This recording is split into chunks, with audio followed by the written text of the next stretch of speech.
नमस्कार। तो चुनाव के बीच अब लगातार कुछ नए प्रयोग, नए समीकरण और नए दृश्य सामने आते जा रहे हैं और आज का दृश्य बेहद चर्चा करने वाला रहा। उत्तर प्रदेश जो लगातार पूरे देश के चुनावों के लिहाज से अपनी अहमियत, अपने खासियत के साथ चर्चा में बना हुआ है। आज उत्तर प्रदेश की राजधानी लखनऊ से एक और दृश्य सामने आया।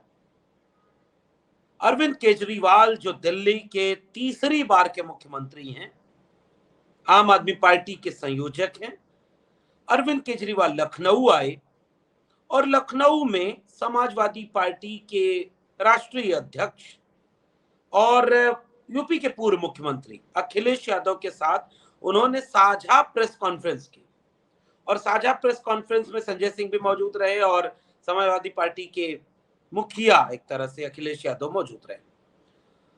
उस प्रेस कॉन्फ्रेंस के जरिए क्या क्या विश्लेषण, क्या क्या पक्ष, क्या क्या समीकरण साधने की कोशिश की गई है और कैसे इस प्रेस कॉन्फ्रेंस के बाद चुनावी परिदृश्य बदलने जा रहा है। क्या उत्तर प्रदेश में बहुत बड़ा खेल होने वाला है और क्या उत्तर प्रदेश में आकर के अरविंद केजरीवाल ने फिर से भारतीय जनता पार्टी के भीतर के अंतर विरोधों को कायदे से उजागर करने का एक नया खेल खेल दिया है। क्या अखिलेश यादव के बगल में बैठ करके अरविंद केजरीवाल ने उत्तर प्रदेश की राजनीति में आने वाले 3 चरणों के, जो कि बहुत अहमियत रखते हैं, इन 3 चरणों के चुनावों को नई दिशा देने की कोशिश कर दी। आज के वीडियो में इन्हीं मुद्दों पर बात करेंगे। तो आज की बड़ी खबर ये रही कि पहली बार, संभवतः एक बार और, जब गठबंधन की बैठकें चल रही थी, गठबंधन होने के कयास लगाए जा रहे थे कि क्या इंडिया गठबंधन बन पाएगा या नहीं बन पाएगा, उसकी शुरुआती बैठकें चल रही थी। उस बीच में एक बार अरविंद केजरीवाल अपने कुछ नेताओं के साथ पूरे देश के नेताओं से मिलने की शुरुआत करते हैं। अरविंद केजरीवाल जब तीसरी बार दिल्ली के मुख्यमंत्री चुने जाते हैं, पहली बार वो कांग्रेस के साथ गठबंधन में शामिल होते हैं जब 28 सीटें आम आदमी पार्टी को मिलती हैं और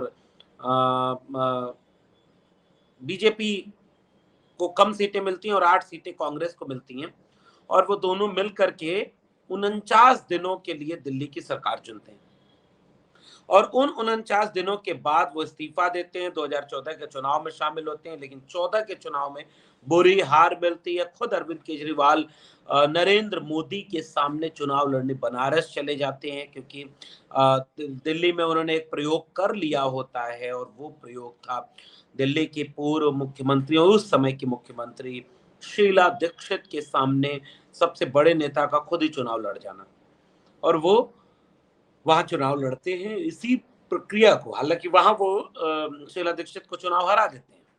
उसके बाद अरविंद केजरीवाल 2014 के चुनाव में नरेंद्र मोदी के खिलाफ बनारस से चुनाव लड़ते हैं, हालांकि वो चुनाव वो हार जाते हैं। उसके बाद 2015 में फिर से 14 के लास्ट से लेकर के शुरुआत हो जाती है, जब राष्ट्रपति शासन के बाद दिल्ली में आम चुनाव की बात सामने आती है। दिल्ली में आम आदमी पार्टी 28 विधायकों के साथ एक बड़े बहुमत के साथ लोगों के बीच जा रही होती है। आम आदमी पार्टी का अपना एक प्रभाव, अपना एक राजनीतिक जमीन तैयार होती है और उसकी साख दांव पर होती है जब वो 2015 का विधानसभा चुनाव लड़ रहे होते हैं और 2015 के विधानसभा चुनाव में वो भारी बहुमत से, एक तरफा मेजॉरिटी से, लगभग 70 में 63-65 सीटें या 67 सीटें शायद, हाँ 67, 70 में से 67, केवल 3 सीटों पर बीजेपी के विधायक चुने जाते हैं। कांग्रेस शून्य हो जाती है और आम आदमी पार्टी 60 में से 67, 70 में से 67 सीटों पर चुनाव जीत जाती है। अरविंद केजरीवाल लोकप्रिय मुख्यमंत्री बनते हैं और अगले 5 साल, जब 2015 से 2020 तक चुनाव चल रहा होता है, उस बीच में वो कोशिश करते हैं कि अपना नया अल्टरनेट डेवलप करें और शिक्षा यानी स्कूली शिक्षा पर खासकर जोर दे करके, और हॉस्पिटल और मोहल्ला क्लिनिक, फ्री बिजली, फ्री पानी, इन सब मुद्दों को लेकर के बहुत लोकप्रिय होते जाते हैं, जिसका फायदा उन्हें 2020 के विधानसभा चुनाव में मिल जाता है। जब तीसरी बार अरविंद केजरीवाल दिल्ली के मुख्यमंत्री चुन लिए जाते हैं, तब उनके मन में, और जो बहुत स्वाभाविक था कि वो भी देश में विपक्षी दलों के बीच एक प्रमुख चेहरे बन जाएं, तीसरी बार के मुख्यमंत्री होंगे, दिल्ली जैसे प्रदेश के मुख्यमंत्री होंगे, एक तरफा चुनाव जीतने का उनका एक अपना प्रभाव पैदा करेगा कि वो बाकी विपक्षी दलों के नेताओं पर एक दबाव डालने की स्थिति में होंगे। जैसे उनके सामने ममता बनर्जी तीसरी बार की मुख्यमंत्री होती हैं, और तमाम तरह के प्रयास बनते हैं। लेकिन इस बीच में 2024 का चुनाव जब सामने आता है, तो उसके पहले इसी पृष्ठभूमि के चलते अरविंद केजरीवाल हर प्रदेश में घूम लिए होते हैं। लेकिन बीच में क्या होता है कि अरविंद केजरीवाल को बीजेपी बुरी तरह से घेर लेती है, शराब घोटाले पर उनके बड़े-बड़े नेताओं को जेल में डाल देती है। आज भी मनीष सिसोदिया जो उप मुख्यमंत्री होते हैं, वो जेल में है।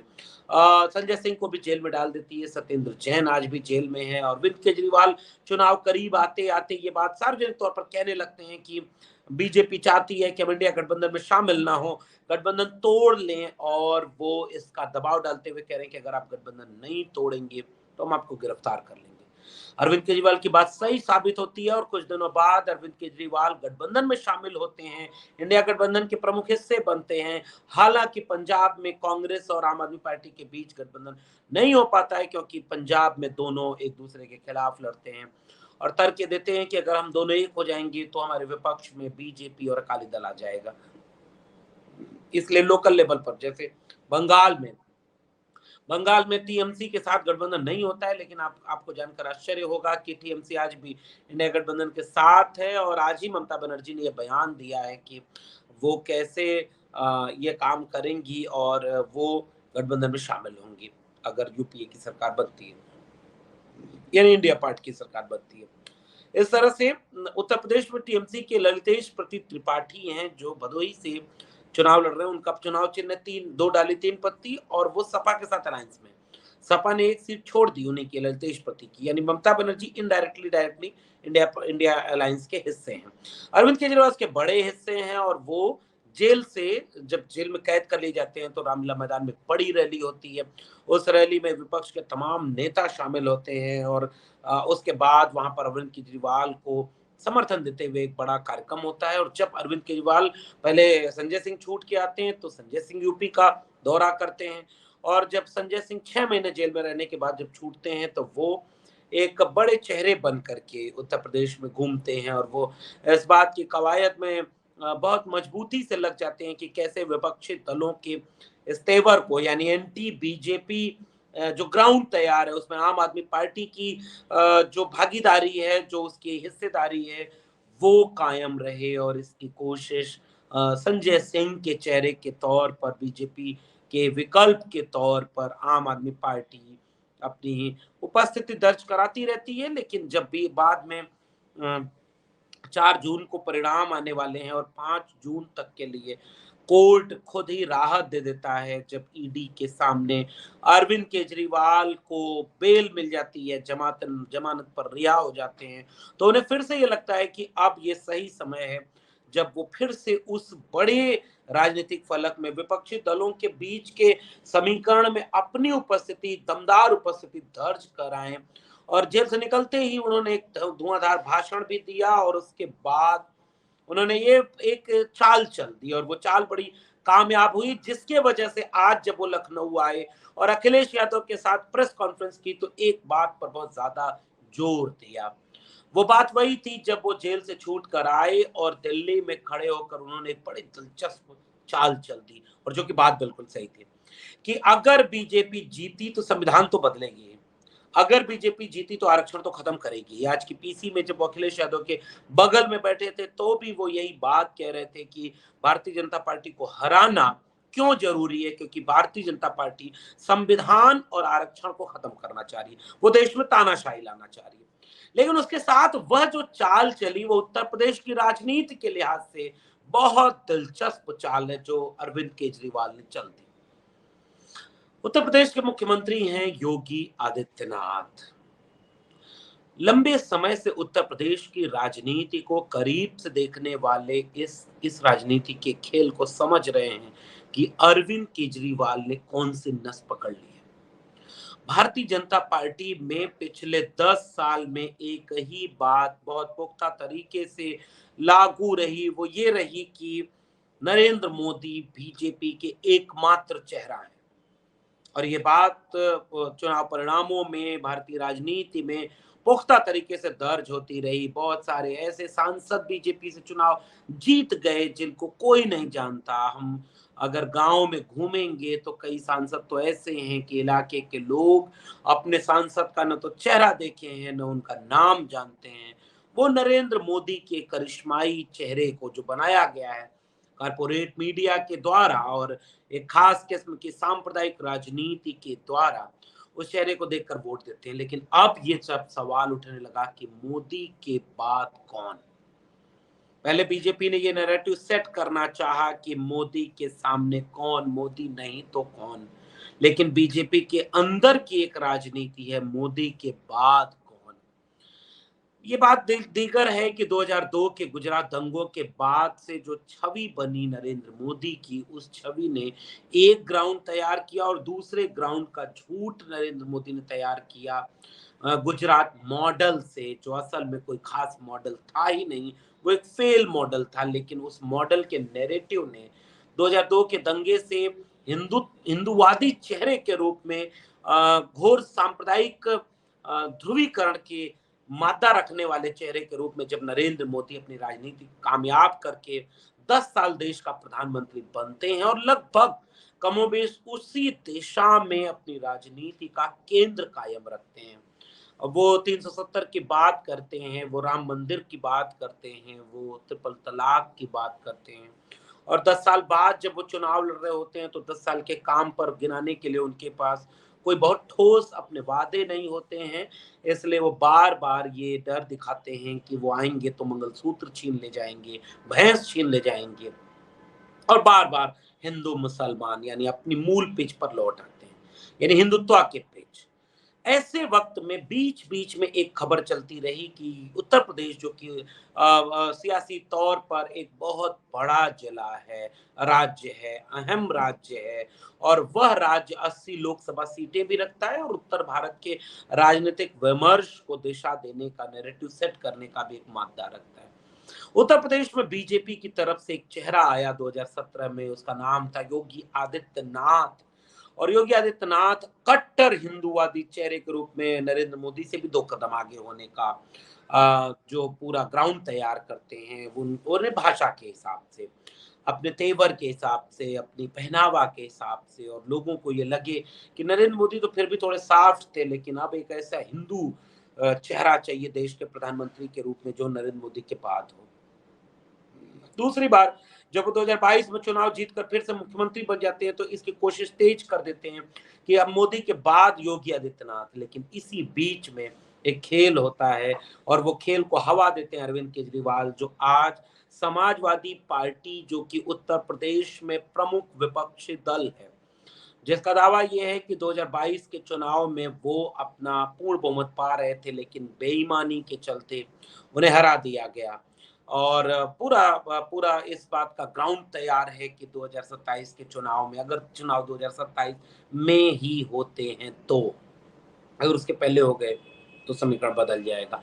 अगर 2027 में चुनाव होता है तो सबसे मजबूत प्रतिपक्षी दल है समाजवादी पार्टी और नेता है अखिलेश यादव।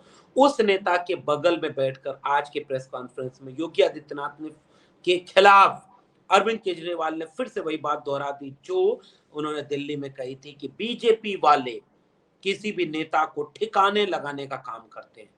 उन्होंने राजनाथ सिंह को ठिकाने लगा दिया। उन्होंने ठिकाने लगाना मतलब राजनीतिक रूप से ठिकाने लगाना, उनका उनका राजनीतिक खत्म हो गई एक तरह से। नितिन गडकरी की भी राजनीति अब हाशिए पर चली गई है। उन्होंने चुने हुए मुख्यमंत्री शिवराज सिंह चौहान को, जिन्होंने खुद चुनाव जीत कर दिखाया, चुनाव जीतने के बाद शिवराज सिंह चौहान को किनारे लगा दिया।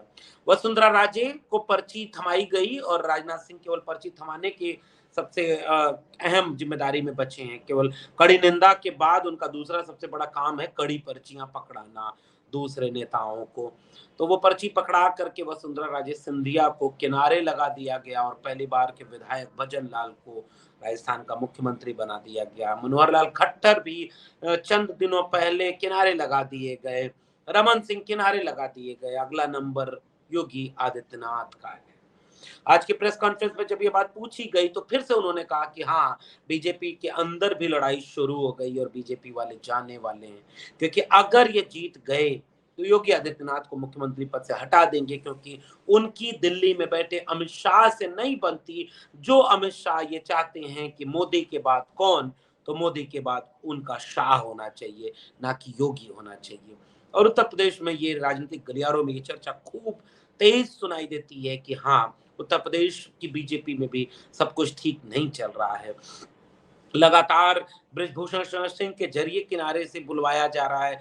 धनंजय सिंह को अमित शाह से मिलवाया जा रहा है। राजा भैया सीधे कह देते हैं कि कोई बीजेपी कोई किसी को सपोर्ट नहीं करेंगे और वो किनारा कर लेते हैं। उत्तर प्रदेश की राजनीति में एक भूचाल की पृष्ठभूमि तैयार हो रही है और उसमें योगी बनाम शाह का पूरा खेल चल रहा है। और आज उसे एक हवा देने का काम किया अखिलेश यादव के बगल में बैठ करके अरविंद केजरीवाल और संजय सिंह ने।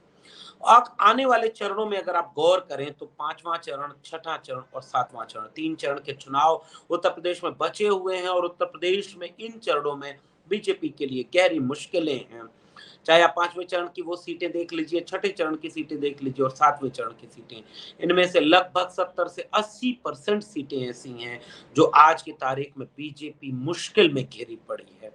बीजेपी के लिए बहुत मुश्किल भरा ये चरण है और उस बीच में अरविंद केजरीवाल ने उत्तर प्रदेश में आकर के आम आदमी पार्टी के कार्यकर्ताओं को ये संदेश दे दिया, मीडिया के लिए एक हेडलाइन दे दी कि अखिलेश यादव उत्तर प्रदेश में इंडिया गठबंधन की धुरी हैं और वह एक एकजुटता जो इंडिया गठबंधन के लोगों में बीच में थोड़ी दूरी बन गई थी कई कई वजहों से।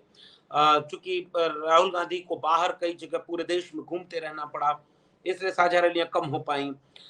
एक रैली एक कॉन्फ्रेंस होनी थी ऐसी जिसमें मल्लिकार्जुन खड़गे, अखिलेश यादव और अरविंद केजरीवाल तीनों एक साथ बैठते, लेकिन अरविंद केजरीवाल नहीं आ पाए। तो फिर अगले दिन अरविंद केजरीवाल लखनऊ आते हैं और वो प्रेस कॉन्फ्रेंस होती है।